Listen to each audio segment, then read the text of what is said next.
નમસ્કાર મિત્રો, ખેડૂતોના પ્રશ્નોને લઈને ખેડૂતોના પ્રશ્નોની વાચા આપવા માટે પાલ આંબલિયા સાથે એક રેલીનું આયોજન કરવામાં આવ્યું હતું અને રેલી ઠેઠ ગાંધીનગર જવા માટે તૈયાર થઈ હતી. પરંતુ આ રેલીનો જો ફિયાસ્કો થયો એનો જવાબદાર કોંગ્રેસનો દગો કે પછી આમ આદમીનું પાપ. કેમ કે પાલ આંબલિયાએ જે એમ કીધું હતું કે રેલી જ્યારે કાઢવામાં આવશે ત્યારે પોલીસ જો ગાંધીનગર પહેલાં પણ એમને રોકવામાં આવશે તો એમને ત્યાં જ આંદોલન ટોટલ 5 માંગણીઓ સાથે અમે સરકારને અલ્ટિમેટમ આપવા જઈએ છીએ કે સરકાર સાનમાં સમજી જાવ.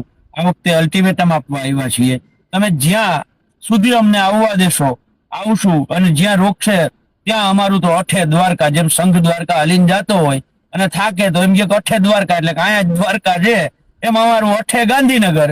બરાબર છે. અમે ત્યાં જ્યાં સરકાર રોકશે ત્યાં બેસી અને ખેડૂતોની વાત કરીને સરકારને મીડિયાના માધ્યમથી જાહેરમાં અલ્ટિમેટમ આપી અને આવશું.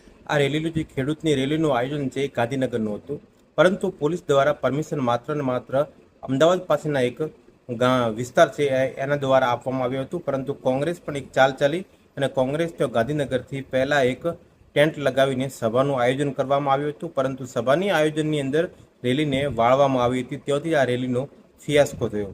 પરંતુ ત્યાં આમ આદમી પાર્ટીના પંકજ રાણપરિયાએ ખરેખર આવીને એવું કહ્યું હતું કે આ કોંગ્રેસ આ જવાબદાર છે અને કોંગ્રેસ તમને દગો આપી રહ્યો છે તેવું પણ એટલે કહેવા પ્રમાણે, અને એ પણ રેલીની અંદર આવ્યા હતા અને એક આમ આદમી પાર્ટીના નેતા તરીકે આવ્યા હતા. મારું નામ પંકજભાઈ રાણસરિયા છે, પણ અહીંયા પહોંચ્યા ત્યારે બધાને ગેરમાર્ગે દોરીને કોંગ્રેસની સભામાં નાખવાના પ્રયાસો કરવામાં આવ્યા.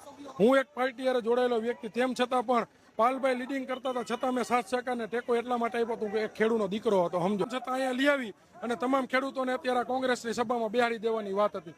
તો જે લીડિંગ કરતો એની જવાબદારી નથી. ગાંધીનગરની વાત કરીને સભામાં બેસાડવા કેટલી અયોગ્ય વાત કહેવાય. તો કોંગ્રેસના નેતાઓ પણ પંકજ રાણપરિયાને એવું કહીને ભગાડ્યું કે આ ભાજપનો દલ્લો છે અને કાંતિ અમૃતિયાનો ભાણેજો છે એવું કહીને એમનું પણ હલ્લાબોલ બનાવ્યું હતું અને વિરુદ્ધ પણ પ્રદર્શન કરવામાં આવ્યું હતું. ભાજપનો દલ્લો આવી અને કોંગ્રેસની સભા ખરાબ કરવા છે, ખેડૂતોને ઉશ્કેરીને માહોલ ખરાબ કરવા આવ્યો છે. આ પંકજ રાસરિયા ભાજપનો દલ્લો છે, આ ભાજપનો દલ્લો છે, આ ભાજપનો દલ્લો છે, આ કાંતિ અમૃતિયાનો ભાણિયો છે. હવે ખેડૂતોની જે સભાનું જે આયોજન હતું એ સ્થગિત કરવામાં આવ્યું.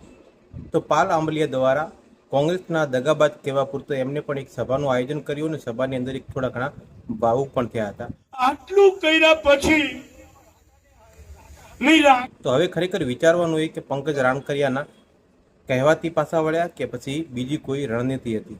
કેમ કે અત્યારે ગુજરાતની અંદર સૌથી મુદ્દાનો એટલે કે રેલીનો, ખેડૂત રેલીનો ફિયાસ્કો જોવા મળી રહ્યો છે. જન્મભૂમિ ન્યૂઝ, ગુજરાત.